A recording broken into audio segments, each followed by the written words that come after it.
All right, we're going to introduce our next speakers. We've got Sean Bussey and Anya Taylor coming up. Sean is the CEO and founder of the Portland-based marketing firm Kinesis, and Anya is the People and Operations Director. Sean founded Kinesis in 2000 to transform how businesses think about brand, culture, and growth. While traditional marketing focuses on external tactics, he found that the most successful companies start at their epicenter and gravitate outward. Sean uses this core business philosophy, marketing from the inside out, to help business owners and leaders reinvent their companies. Anya brings over a decade of leadership experience to her role as the Director of Operations and People. She works with small business owners to help them create work environments that enable their employees to thrive. Anya's purpose is people. As an advocate for a more human-centered approach to business, she is a passionate coach for the team and a believer in employee engagement as a cornerstone of a healthy organization. Let's put our hands together and welcome Sean and Anya.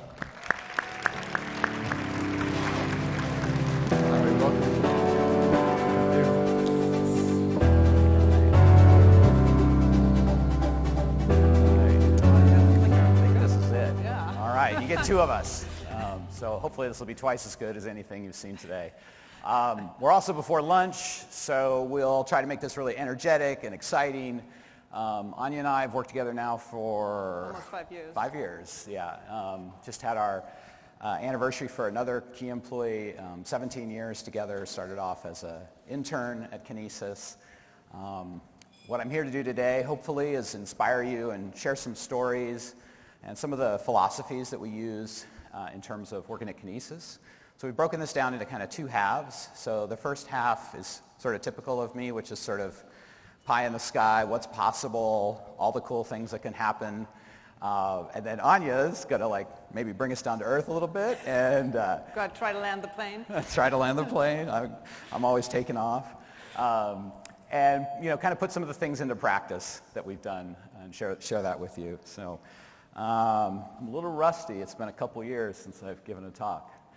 I'm going to start talking about somebody that's become a friend of mine over the last few years, David Nichols. He's, like me, another small business owner, runs an automation engineering firm. David's company, when we met him in 2017, was a small company, maybe 8 or 9 people.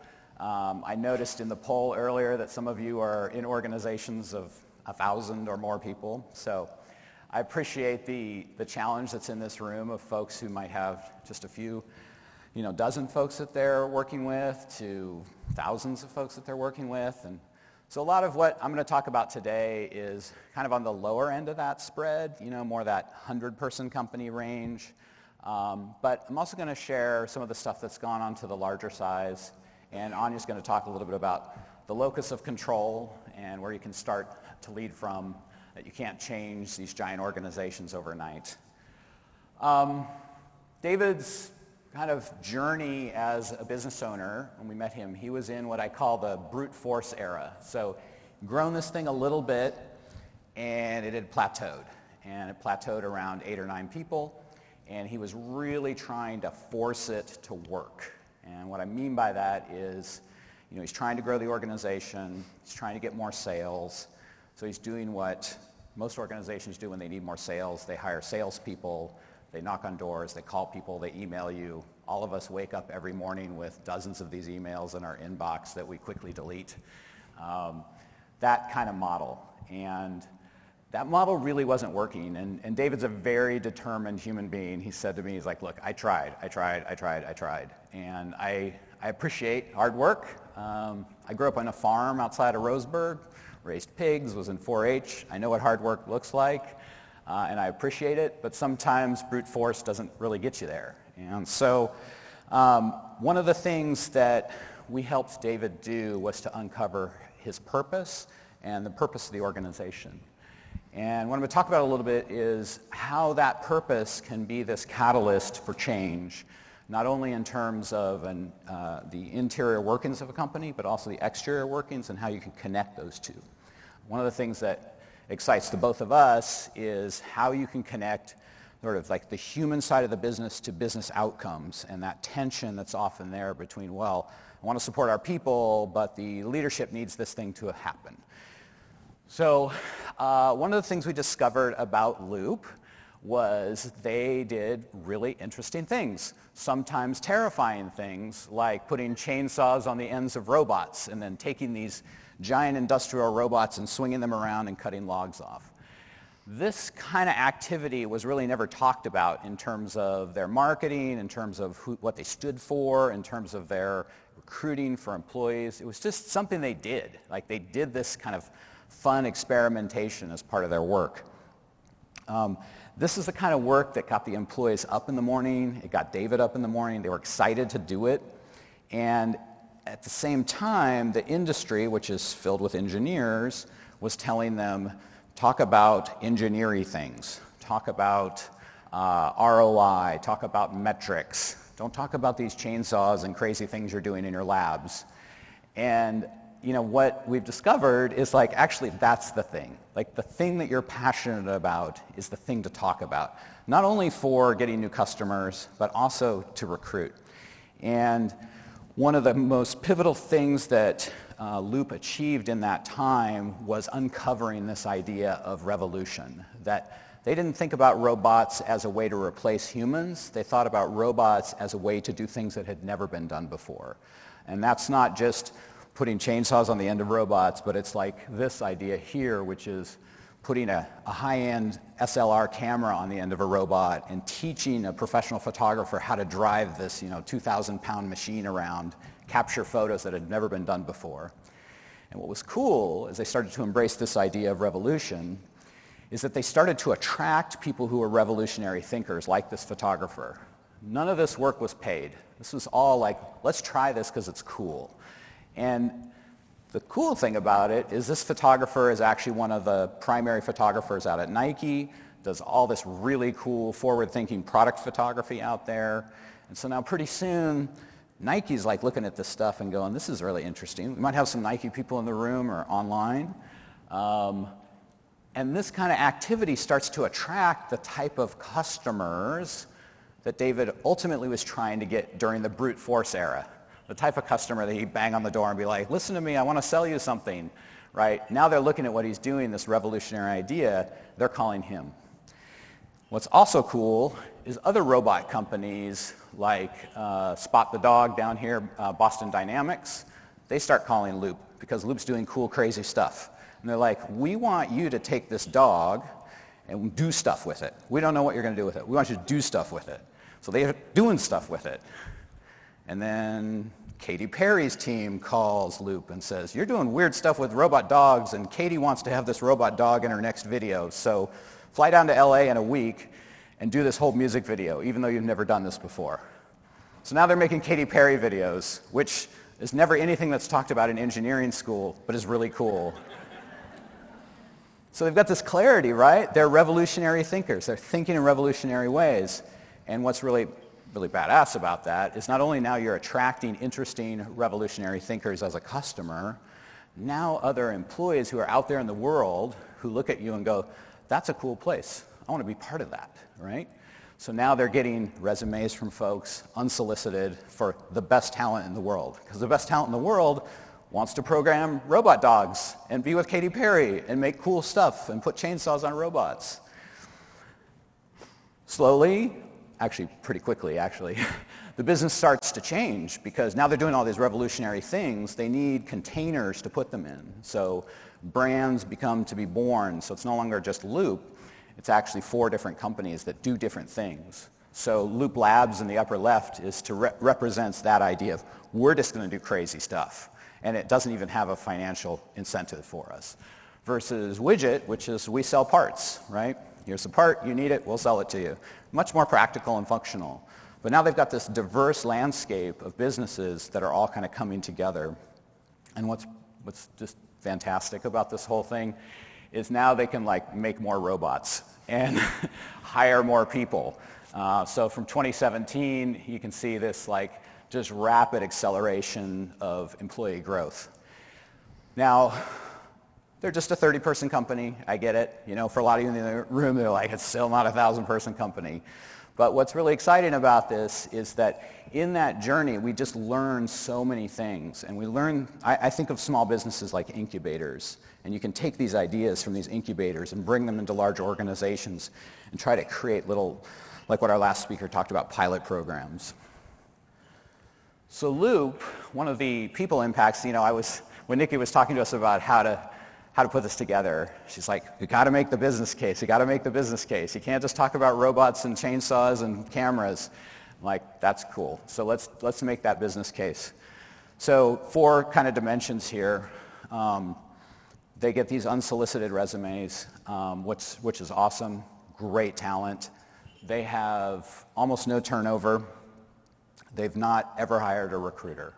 So they spend $0 on recruiting services. These positions, you know, they pay 6 figures easily. And if you kind of do the math on their growth over the last 5 years or so, they've probably saved somewhere, you know, in the neighborhood of $600,000 just by having clarity of their mission, by understanding what they're doing and putting it out there into the world. I love this little icon. It's the no drama icon. So $0 in terms of, you know, employee claims, lawsuits, that sort of stuff. They actually didn't even have an HR professional on their team until recently. The HR professional that they hired, though, is really more of the people champion role as opposed to the operations and rules and regulations. So that's pretty exciting, too. And then I'd say the last piece is HR is now, I would say, a Department of Human Relations as opposed to human resources, and thinking about the relationships we have with one another and how to grow those relationships. So finding purpose for Kinesis, you know, my business, which has been around now for almost 23 years, I left a company that had a terrible culture. It was misogynistic, it was patriarchal, it was hierarchical, there was gossip, and what was crazy is when I started there, I was what you would call a highly engaged employee. I was motivated, I was like fresh out of college, I was working really hard and doing all this stuff. Totally unqualified in lots of ways, but I like made up for it by hard work. And really, over the course of 2 years, they like drove me to start a new business because it was just such a toxic workplace. You know, I didn't have a degree in business. I have like 2 degrees in fine arts, which does not prepare you to read a P&L. I still can't do a pivot table very easily. I always have to watch the demos, but Anya can do them really well. So when I started Kinesis, I was just motivated to create a great place where people enjoyed working. Like, that was it. I didn't really care about money at the time. I just wanted to create a place where people were appreciated. That was it. That was like my sole purpose. And so over the years, as I've gotten like a little bit better at business, and I can read a P&L, and I know what a balance statement is, a balance sheet. See, I don't even call it the right thing. I've really started to like dig into like, what does the data say? Like, what makes an organization win? Especially in the small business space, because these really large organizations, there's so many variables, it's hard to measure what's changing to see what the result is. But in a small business, you can really see cause and effect. So I've truncated a lot of our research because we only have so much time today, and I want to allow space for questions, and Anya's section is really great. But there's 3 projects that I've tracked over the years, some of which, like Gallup's work around engagement, have been updated consistently and are pretty exciting. First one is this project from 2012 called the State of the Business Owner. That's about 1,700 business owners, like the actual owners of businesses, running about $5 million in annual revenue. So kind of your classic, you know, kind of successful small business. Not the little mom and pop that's 2 people, but it's actually got employees. Pretty decent sized data set. Harvard Business Review did this really cool project around zero defections, which is about retaining customers and the connection between engaged workforces and retaining customers. And for me, the world is all about customer retention. Like, it's entirely about building long-term relationships. And you've seen the business community shift to that, right? Like, everything now is a subscription model, right? Everybody wants to have this ongoing relationship. For most businesses, that just means they charge you on a monthly basis. But for us, it is actually about that, and for a lot of our clients, it's for that. And then, Gallup and its, relationship between employees, engaged employees, profitability, performance. Anya's been keeping track of some of this data more recently. I've got old data, and what's really cool is when you bookend those two together, it's pretty amazing. So the engaged employee stuff from 2012, which got updated again in 2020 with your data set, same organization, this has barely moved at all. If anything, it's gone up. So if you compare a highly engaged workforce to a actively disengaged workforce, top quartile, bottom quartile, not that middle percent, like what they're calling, now they're starting to say, well, the quiet quitting organizations, right? Those who are just kind of showing up and doing their work, versus the actively disengaged, the ones who provide business for Davis Wright Tremaine. So we're talking like the top group is going to be significantly more profitable than that bottom group, much more productive.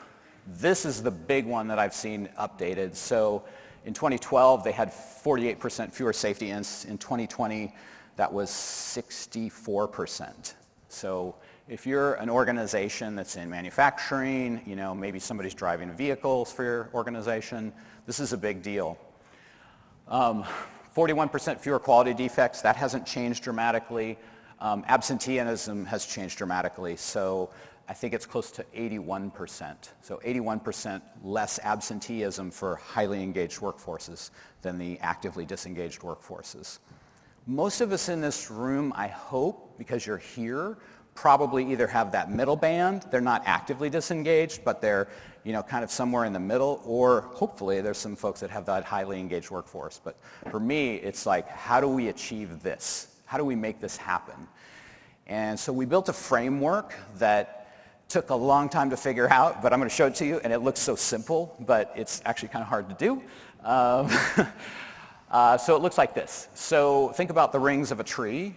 At the center of a tree is the oldest part of the tree, right? That's the part of the tree that was a sapling that got snowed on and had to survive drought and had the hardest things happen to it. I think of that as like the purpose and the mission of the organization. Ideally, it's been around the longest, and if you can identify what it looks like, that's going to look like something like your mission, your values, and your vision. And I think the industry as a whole has done kind of a disservice here with motivational posters and trust falls and all this kind of stuff around this area. In the book, which has been out for a little while now, we talk about like how to get to authenticity on this stuff. Things like one-word mission statements or values as verbs, visions that actually matter to the organization. If you can do that, if you can get to that, if you can get to authenticity at the center of an organization, your next opportunity is to build a culture of engagement, and that's in the recruiting and positioning and marketing the organization for the employer brand. For David, a lot of his culture of engagement is created by pushing out there this mission of revolution. So he's attracting people who align with the mission, vision, and values of the organization. If you can do that, super easy, right? Those folks are going to give what we think of as remarkable delivery to your customer base, right? So they're going to go the extra mile for customers. They're going to think proactively about the customer. And if you can get customers who experience remarkable delivery, ideally they become raving fans. And this inside-out model, I also think works for employees too. I mean, we think about, if you know what you stand for as an employer and you're hiring a cohort that fits that, they're going to provide a work experience to each other that is ideally remarkable. And that remarkable experience ideally should make raving fans out of your other employees. And you get things like, Anya's here because she used to work with Andrea, who I hired, and Andrea said, we should hire Anya because she would be great for our culture. And we were talking earlier today, we're like, who's our next hire? And she's like, oh, I know somebody. I used to work with her, right? So that kind of dynamic, Kyle, he's also in our organization because Andrea said, I worked with Kyle. He's great. So in Andrea, my team, we have a raving fan who's responsible for 2 of the 14 people we have. As a percent, that's a big deal, right? I love having a small business because it's like little things make a big difference. Also true if you get it wrong. So don't ask me about my 2017 hires because we're going to leave that in the past. So, again, I tend to focus on what's possible in the future. I got lots of warts, lots of, in fact, Anya came at a time, I was like, oh my God, thank God I hired you because things are kind of a mess around here. So just know ebbs and flows, ebbs and flows. I think of all of this as the brand. A brand not being your logo or your colors, that's part of it, but fundamentally what you stand for, the organization you create, the customers you attract, if you can align all those things, you start to see harmony and a lot less friction that's in an organization. So for David, that was true for him. We've applied that to ourselves. From 2012 to 2016, we were the fastest growing company in Portland 5 years in a row, which is super hard to do because it's a compounding effect. One benefit is we were coming out of a recession, so everybody was decimated. So we're like, yay, we're growing. Got harder and harder, but so that was, started to see that effect for us. This is pretty common. Most of the time when we go to market for an opening, if we do go to market, instead of using our raving fans, we'll get 100 plus applications pretty easily. We've had one turnover in the Great Resignation, so from the beginning of the pandemic to today. And, turnover happens, but pretty limited in terms of what our experience has been. And then lastly, I think this is a criticism I get about these talks, like, Sean, you have 13 people, big deal. True. David has 30 people, big deal. True. But what's cool is that we have done this over and over again for organizations that are of different sizes. Our company tends to focus on the owner-operated business because we can run experiments and see what happens. Not the corporate space. It's a hard space to work in, for sure, to run experiments, but we like the owner-operated space. So I don't know if there's anybody from Strymer Sheet Metal here. Yes, thank you. So Steve and his dad, third generation, is that right? I think it's third generation. Just really cool organization who I love this value that they have. This is one of their core values of Take Two, which is a value around safety. That idea of, hey, take a second, make sure what you're going to do is not going to hurt you or hurt somebody else. And they have done amazing things around safety. And again, like us, it's never yay, we did it. There's always setbacks and there's always challenges, but there is a really cool window of time there where really after living these mission and values, they were 5 times better than their industry and then 3 times better than the best of the best. At one point, they were the best company in terms of safety in the country. And this is all the while going from 120 to 300 plus employees, and they continue to grow. So, speaking to a challenge of our friend here in the audience, it's hard to do this stuff at a static level, but to do it while you're also scaling up just really says a lot about an organization and the way they've lived their values and commitment to one another. Another company, local, awesome hometown hero here, Pratt & Larson. Second owner.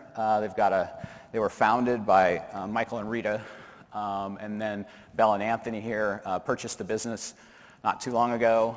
Do I have a Pratt & Larson person in the audience? Yes. All right. Nice to see you. So their mission of enrichment, so this idea of a one-word mission statement like David's Revolution, their mission of enrichment is both about the customer experience, right? These enriching, beautiful tile experiences, but also for the employee. They're seeking to have an enriching experience for the employee. So they're really working to align that external mission and that internal mission with each other. And I got to tip my hat to Bell and Anthony, because to take over a business and to really go, we're going to go at this hard. We're going to go at people really hard was a massive transformation, because the prior way the organization was run, I would say was much more command and control, much more top-down, much more HR as compliance as opposed to HR as a leader of people. And with 75 employees, getting to kind of the business case of this, I would say not only is the organization a lot more enjoyable to be at, you're seeing like these performance changes that are just really remarkable. So before they took over the company, the workers' comp insurance rate was almost as high as you could get. Is that fair? I know that preceded your time there, but and so they worked on this, right, in terms of let's make the organization safer, for sure, because Bell and Anthony had worked in the business, their pretty much of their career. They knew, like, how do we make it safer? How do we get, like, tables that lift, or how do we position things? But the thing they did that I think, and talking to Anthony about this, he was like, the big deal is we hired to our mission and values instead of just for the job functions. And so now we're getting people in the organization who are engaged and are paying attention. And when you pay attention, you have fewer safety incidents, right? And so last time I talked to them, he was like, yeah, this is on an annual basis is saving us about $100,000 in claims. Who knows what they're saving in terms of quality defects, because now they have an engaged workforce. I'm sure they have some idea of this, but just this one little data point, of like getting an engaged culture and the financial outcome of that. That wasn't what drove them. Like they drove these changes because it was the right thing to do, and they had a different vision for the organization. But I love when you can go back and go, look at what this did for us, because getting your workers' comp rate changed is like turning the Queen Mary, right? It takes time, and you've got to really work on it. So, all cool examples, all super high level. I didn't want to get into the weeds of them, but show you just a little taste of like what it means to go from the inside out. So what Anya's going to do is talk about our mission of transformation and how this actually works in some of the philosophical ways. Yeah, exactly. So Sean has really shed the light on, what businesses can accomplish when they set their mind to transform and put employee engagement at the center. And so really this idea of moving from HR as human resources to human relationships. And we are incredibly fired up about that. We love this stuff. This is great. I also can imagine for those of you sitting here that this all might feel a little overwhelming. So I just would like to put like the caveat out here that this transformation happened over several years, right? These companies did not start there. They went on a path and had help and arrived at this, what we're showing today, which is like kind of the outcome and the pinnacle of this. So in my portion of this, I would like to talk to you all about what can you do with this? Where can you start? And so with that, I want to talk about the locus of control that you have. And I found this graphic, which is another like of these inside-out methodologies that we use quite a bit. And it really means that you start with yourself and your self-awareness. That's the locus of control. You can't control what other people think or do or their actions, but you have control over your own. So this is where I would like to begin. And then we're going to talk a little bit more about the people in the business and how we can have some actions and initiatives that engage them. And then lastly, we're going to go into the outer rim of organizational design business systems. The leader of people. So Sean has talked about that. That's you all. This is not necessarily a title, but it's a way on how we show up. So if we talk about employee engagement, it's really hard to do that when you might not necessarily feel engaged yourself. So I want to talk to you a little bit about what you can do, and I know you all have a lot on your plate already. So these things are supposed to be simple and easy to implement. But I want to talk to you about 3 things that you can start tomorrow or even today that will move you on this path of employee engagement. So the first one is something that came out of recent research from the Mayo Clinic and the ADP Institute. And they surveyed about 50,000 people all across the world, different industries, blue-collar workers, highly skilled workers.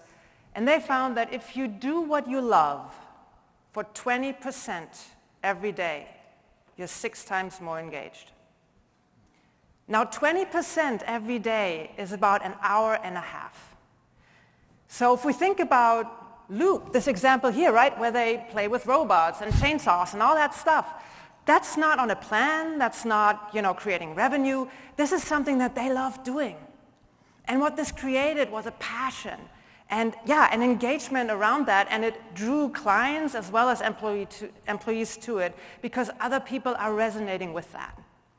So for me personally, I know that I love connecting with people. So what I try to do every day is put a networking coffee, now that we can do this again, or like a quick check-in with a colleague at the morning, at the top of my day, so that if the rest of the day I have to do things that might be not as engaging or not as, don't fire me up as much, I have that already. And I get that. Yeah. Those things exist. Yes, exactly. And so that's a good way for me to structure my day and help myself, staying engaged and, making work fun. Now, you might ask yourself, what is that for me?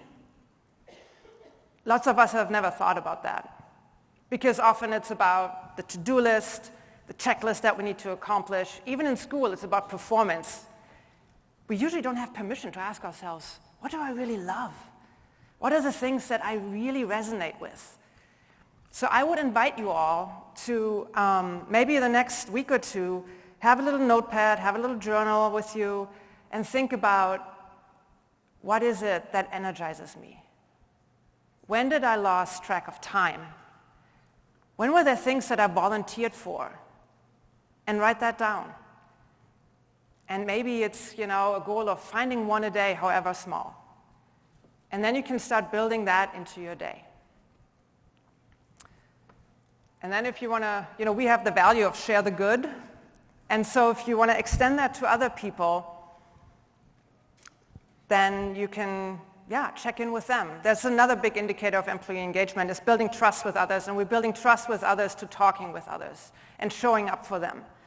And you can share what is your passion, what engages you, and then ask them the question, hey, have you thought about this recently? What fires you up?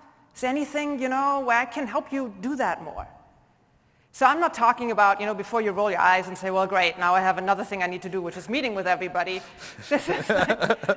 This is like a 20-minute check-in or a 15-minute check-in. So this is much more easy when we were in person, and maybe some of you are. But if you're intentional about it, you can really create these connections and boost their engagement not only for yourself, but for others as well. So we're moving along on the circle. The next one is the people around you, the teams. We're wired to work collaboratively. Most of the success of the human race is because we were able to band together. But I also know that a lot of us have been on teams that we didn't really enjoy being on. It didn't really feel that great. So I'm going to talk about 3 things we can do to actually enhance the collaboration on teams and make that work a little bit more engaging for us. So the first one is something that we call the Guide to Me. It's rooted in the self-awareness that I talked about earlier, but the important thing here to remember is that we want to share it with others because we want to work better as a team. And when we understand each other and where we come from, we're able to, attune more to one another. We're able to be better teammates. So at Kinesis, we do this in form of looks like a slide that we have for each employee. And it contains things like my values, my strengths, how I would like to approach to get feedback, and also what I would like people to come to me for, or what I would like to do more of. So we share that with one another. And also when we have new employees, imagine when you onboard somebody and you're able to give them this kind of a quick overview of who's on your team, with the understanding that we review these every 6 months, that these things might change. So it's not to lock somebody in a box, but it's just to help with these parts of communication. Another thing that we do comes out of the practice of agile software management, and it's called working agreements. So we've done this with groups of engineers as well as with blue-collar workers of HVAC companies who are just right out of high school. And the idea here is that we're coming together as a team on equal footing, where we don't have a boss who tells us what needs to be on here, we don't have somebody who's leading the way, but we're giving equal voice to each person on this team to create agreements and commitments to one another. Usually these are not longer than a page. When we do them, they usually end up being like half a page. And we accomplish this in like a 2-hour workshop. There's two outcomes of this. One is obviously the agreement, so we all know, what we're agreeing to in terms of communication. If somebody has an urgent issue after hours, how are we addressing this? If, somebody needs to go on PTO, who's taking over the work? And we're talking about or finding agreements and commitments around how do we give each other feedback, but even more importantly, how do we praise one another? How do we talk about what's actually working well? So that's one of the things. The other thing that's really important in this working agreement is that we come together as a team and we actually spend time together talking about this, and we're listening to one another. And that creates buy-in, and it creates an understanding of what other people value and what they're here to do together. So I talked about giving everybody an equal voice. How often are we in meetings where two people talk and the other three people don't say anything, and then the middle is kind of like in between and maybe trying to get a word in? So not to single anybody out, but hello, white males. So here's some things we can do in terms of how we structure the meeting. So in order to make a meeting more equitable and we want every voice heard, we can do what we do at Kinesis, and that's a 2-minute 360. So that means we give everybody 2 minutes to silently reflect by themselves on a prompt we give them, on the question at hand, and we put a timer out, and everybody has the same amount of time. And then we're opening up the round and give each person, could be another 2 minutes, could be 1 minute, time block to reflect on what came up for them. Now, you don't have to use the whole allotment of time, but you cannot go over. I'll hang my head here. And it's often like not mean-intentioned, but the impact is just the same. So another way we can ensure more equitable meeting, especially when we're in a big group, for example, a group like this, what we would do, we would start out the same way. For 1 minute or 2 minutes, people can, quietly jot down their thoughts. This is especially important for neurodivergent folks because not everybody is comfortable, speaking up in front of everybody else before they actually had time to reflect on what they want to say. And then we put people in groups of 3s with the hope that, in a small group, people can actually, feel comfortable to talk to one another. And then maybe we put them in groups of 10s. And then we bring the whole group back together and we designate one spokesperson for each of the other groups whose responsibility it is to make sure that all of the voices, are represented in their recap.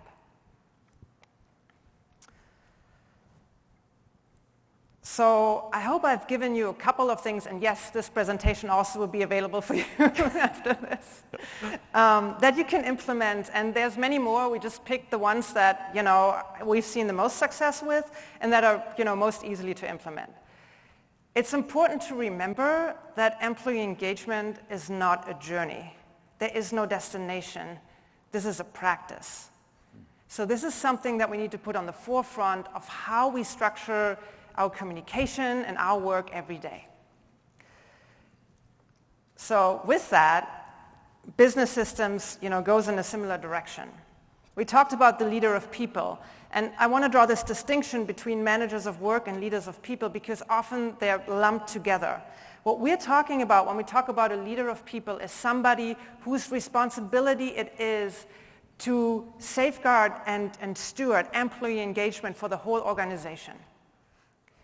This needs to be a position, and where we've seen that to be successful is when that position is actually at the leadership level or the C-suite level for the companies that we work with.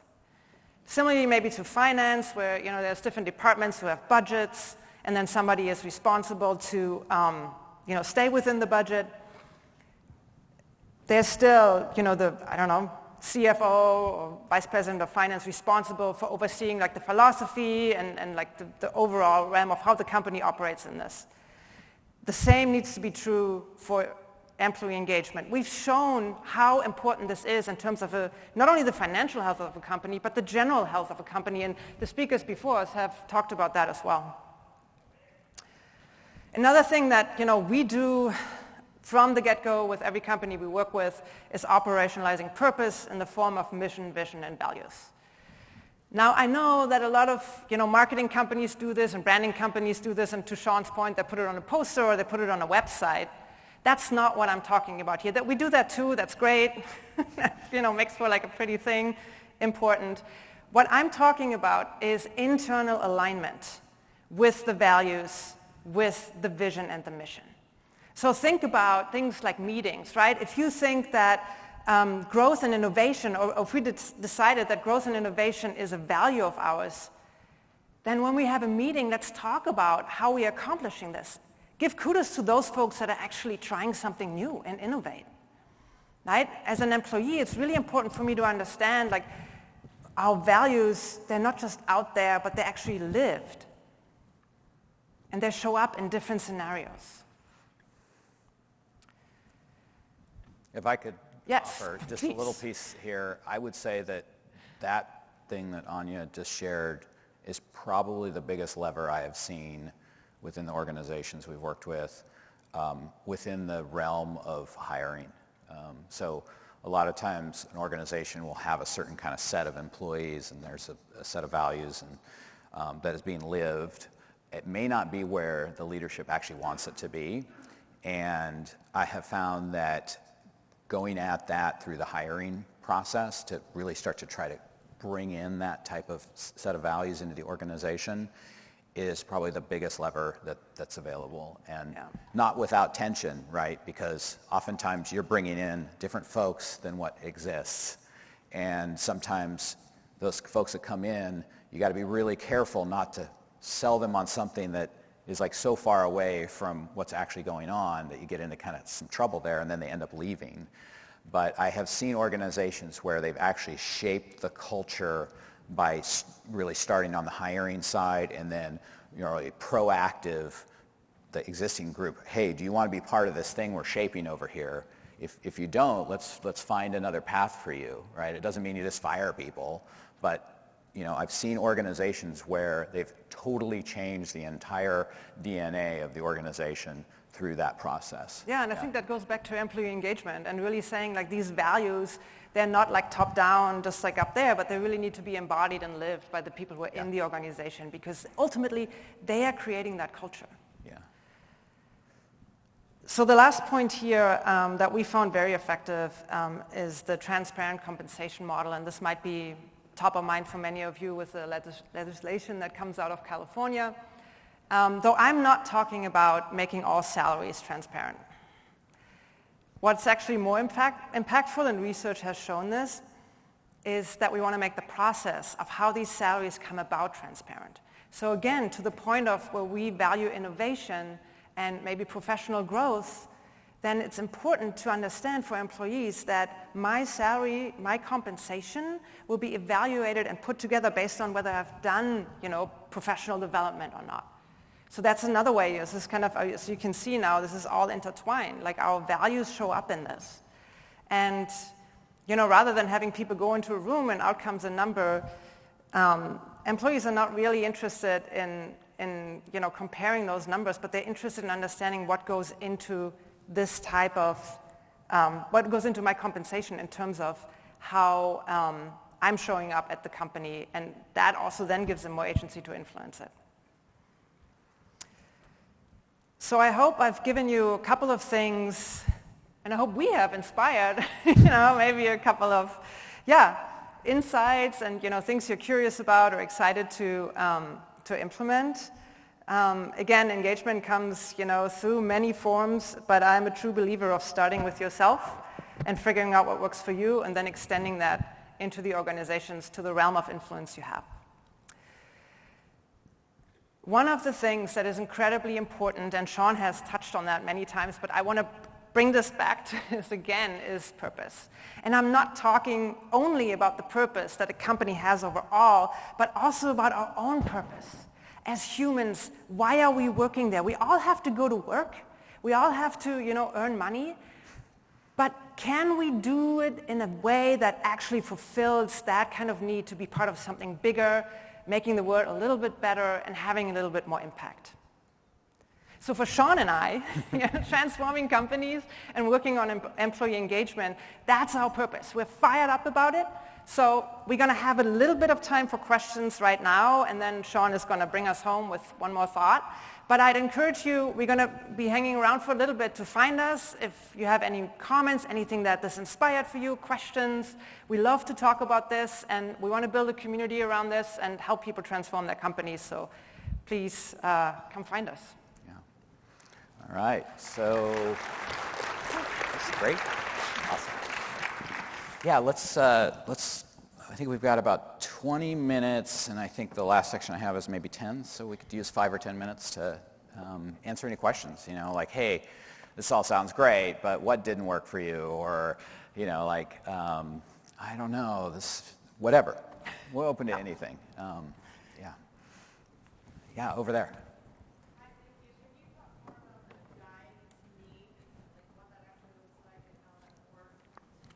Yes. Why Yes, don't you absolutely. repeat the question? Yes, so the question there's is... people out in the world on Yes. web servers watching us. People all over the world. Yeah. The question is, what does the guide to me look like? So the guide to me looks like, again, it looks like a slide for each person in our company. And we have several categories on there. So some are basically data points, and some are more narratives. So each person can self-identify some of the strengths they have, the values they have. We operate from like a model of here are the core values that every person has, and the importance of them is different for everybody, or the level to which they want them to see fulfilled. And then we also put on there are you somebody who likes to work in the moment, or do you need more time to think? Or do you want to work, collaboratively in meetings, or do you like to work asynchronously? Those types of things, and that's on a slider. And every person has the opportunity to define that for themselves. And then we have, so that's on one side. The other side, we have these questions about how I would like to receive feedback, how I would like to be known in the company. Mm-hmm. So those are just some questions that we found valuable, but it could be other questions that you find important for your organization. I think what is helpful is when you send those types of surveys out to people is have a follow-up meeting. So I met with each person in our organization because often they found it hard to answer these questions. So then I was in the position of coaching them through these answers and digging a little deeper where it needed to be, or just helping them get comfortable with answering those. Another thing that's really important is that none of this is set in stone. It's not like, well, you answered this once and now you're branded forever. But it's more, the idea that, we're going to, revisit this in 6 months, and, hopefully, things have changed for you, and that's completely fine. Does this answer your question? And I'd be happy to share an example of this. I can share mine with the deck when we provide it to all of you, and then you can see that. And there's a ton of tools, many of you are trained in these tools like StrengthsFinder or Kolbe, or I'm kind of curious about the Working Genius model that Lencioni. Yes, Lencioni's come out with. So you could start with some of these tools, right, and then modify or bring in additional information into them. Our profile is kind of like a culmination of a lot of these things over the years, and then some really important custom things for us. We have folks on our team who desperately want to talk about an idea, and others who desperately want to write really long messages about those ideas. You can guess which group I'm part of. But neither is right nor wrong. But if you don't understand that this person is going to pretty much, if they're given a choice, they're going to go this way, or they're going to go, this person's going to go this way. It's hard to have empathy for that. You're like, God, why does Susie keep writing me these 2,000-word emails? It's because Susie can type 150 words per minute. I mean, it's some crazy number, and she's a writer, and she loves to write, and she's introverted, and all these things, So I've learned, okay, we've worked together long enough now, but a lot of that stuff I knew intuitively, but the guide to me, I think, helps codify that and helps new people come in and understand, exactly. Oh, Susie's going to send me 2,000-word emails, and if that drives me crazy, maybe I need to talk to Susie and say, hey, Susie, every third email, could you call me, just to give me a little reprieve from that. Yeah. Great question. Do we have any more Any more questions? It's kind of hard to see out there with these really bright lights. Yeah. So a lot of research is coming out now that's talking about, don't necessarily hire the person who's going to perfectly fit your culture. Hire for someone who's going to bring in diversity of thought. So how do you balance that? I think, so the question is, a lot of research is coming out that, don't hire for culture fit, but hire for culture add. I think that's the terminology there. So how do you balance, bringing somebody in who fits in the organization in certain terms, but also brings the diversity. So I think there are some things that the organization stands for. This is exactly why it's so important to have mission, vision, and values, because those things are, or should be true for whoever comes in. But then I think it's really important to hire people who, bring different lived experience, who, maybe have a different take on those types of values, and then, again, create that kind of environment where people can actually voice those.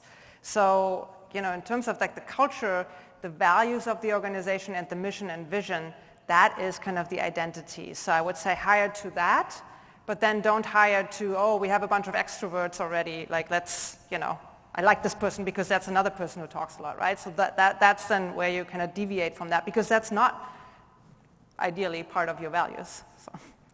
Yeah, I think this is a tricky needle to thread, because I think, especially in small businesses, when you're trying to get off the ground, it really helps if everybody's sort of pointed in the same direction and sort of shares a lot of the same ideologies. But I have learned over the years the value of bringing in, ideas that challenge my own. I mean, Anya challenges me on a lot of things, and I've really kind of come full circle on those, but I don't think we challenge each other on values. I think about, she talked about our value of share the good. That's fundamentally a value of community. It's a value of equality that I've had I've articulated for probably 13 years. And that came out of, working in a very unequal organization and realizing, I don't feel right here. And then kind of looking at my life's journey of realizing that, I tend to think about things through the lens of the larger world and what's good for it.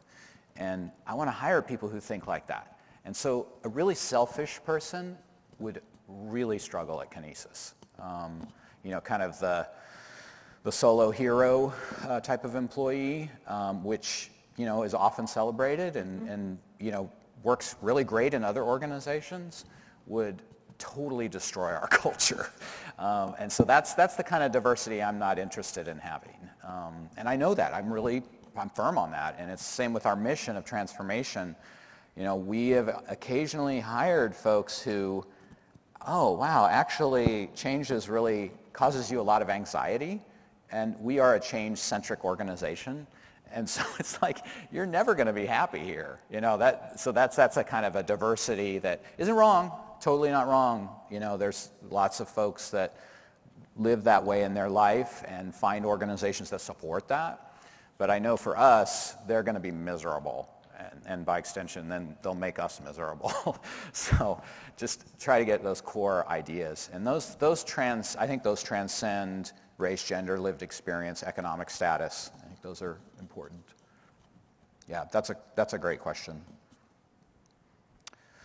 I think there's kind of two ideas. One which is for those of you who are in these companies that are 1,000 employees or more, even 500 or more. I know a lot of this stuff has been or in the world of small business. If you haven't read it, I would grab David Marquette's book, Turn the Ship Around. It's a great example of a large organization, which is the U.S. Navy, and one leader in that Navy who is responsible for one boat, which is a submarine, nuclear submarine. So high stakes, very important job, but also one person within a massive bureaucracy. And he talks a lot about shifting culture and his idea of changing what is the default way of the Navy, which was command and control, to a culture of growing leaders. And his philosophy of, we don't want to create followers to follow the leaders. We want to create followers who can become leaders themselves. And I find that book to be incredibly inspiring. It's informed a lot of my thinking about how I run Kinesis. But I also think it's a good piece of inspiration for those of you who are in larger organizations, showing how somebody can actually bring about change with that locus of control idea. And today, Marquette is like mandatory reading within the Naval Academy. Like he's like held up on a pedestal. And you watch this person who's radically changed a large organization through his own effort and locus of control. And I think that's a really powerful piece. And if you don't want to read the book, there's an awesome talk, 45 minutes. We'll put Watch that in the TED slideshow as well. Yeah. Okay, last thought, and we'll get some food. I think that dominoes are kind of cool. You know, you knock one over, and the next one knocks over, the next one. But I think something cooler than dominoes are sequentially larger dominoes. So the cool thing about dominoes is that the next domino in line, it can be about 1.5 times the size of the domino you knock over. So if the first one is an inch, the next one can be an inch and a half. And what's pretty neat is that if you start with a regular sized domino and you do that formula, inch and a half bigger, you get this compounding effect, and in basically 29 steps you can have a domino that's big enough to knock over the Empire State Building. I think that idea of like compounding results is probably one of the most powerful concepts in humanity, and also one of the hardest things for us to understand. It's just like, it sort of defies our expectation of change. And also one of the challenges of compounding results is that there can be periods of time where you don't see a whole lot of things happening, and then all of a sudden it's just whoosh. I hate to say it, but that's how COVID worked, right? But good things happen that way too. And I think about, looking at, David's growth curve. That's basically, he's knocking over dominoes. He was knocking over little tiny dominoes in the beginning that got bigger and bigger and bigger. And today, those dominoes are big. Those are the like Katy Perry calls. Those are the like Boston Robotics calls. That's the like, oh, Google's on the phone and they want to talk to you about making them a robot, right? Like that's the kind of thing that's happening for him today. We've been working together about 5 years now, and in those early days, like we're just like, let's put a chainsaw on a robot, but let's talk about it. That was the change. That was the locus of control change, and didn't know where it would go. But I think that the opportunity here for all of us, regardless of the size of organizations, to start thinking about it in this term, in this idea of compounding results, and then maybe even that it's not just like, okay, I'm going to put all my eggs in this one basket, but that actually like we have multiple compounding activities going on. And some of them don't go anywhere. Some of them you're knocked over and it like flop, like nothing happens, right? But I think the more you test things out, the more you try things within your realm of influence and in your sphere, I think you can start to get to a place where, you are really an organization where lots of things are happening over time. And I think that, to kind of get started on this stuff, hopefully we've inspired you with some ideas today. We have a massive blog with a lot of this stuff talked about. Nobody reads anymore, I guess. We have no TikTok videos. I'm sorry. I refuse. But we've got, pretty significant blog, and we basically just kind of give everything away. I really believe in the health and success of especially small businesses, the owner-run business. They need a lot of help, and so we give it away, and some of them hire us, and that's great. But ultimately, building community means building healthy organizations. So that's how I think about getting started. If any of you are in the room and are interested in the owner-operated business, we put on an annual summit in November. It's only for owner-operated businesses. I'm sorry, it's not for the large corporations. It's just really for that group because they don't have the kind of resources that a lot of organizations have. So if you are in that group, we'd love to have you to Catalyst 22. It's called Design the Future. And it's about leaning forward and not playing defense anymore because I'm fucking sick of defense. Sorry, I had to drop one F-bomb in this whole thing. So hopefully that doesn't hurt my rating. But yeah, Anya and I will be around. We'd love to chat. Happy to help. Both of us are, Sean at Kinesis.team, Anya at Kinesis.team. Both of us are super active on LinkedIn. Sharing thoughts on there. I'd love to connect you in that space too. I think LinkedIn's a great place to learn and grow. So yeah, I think that's it. Yeah, thanks for having us. Thank you so much. Appreciate it.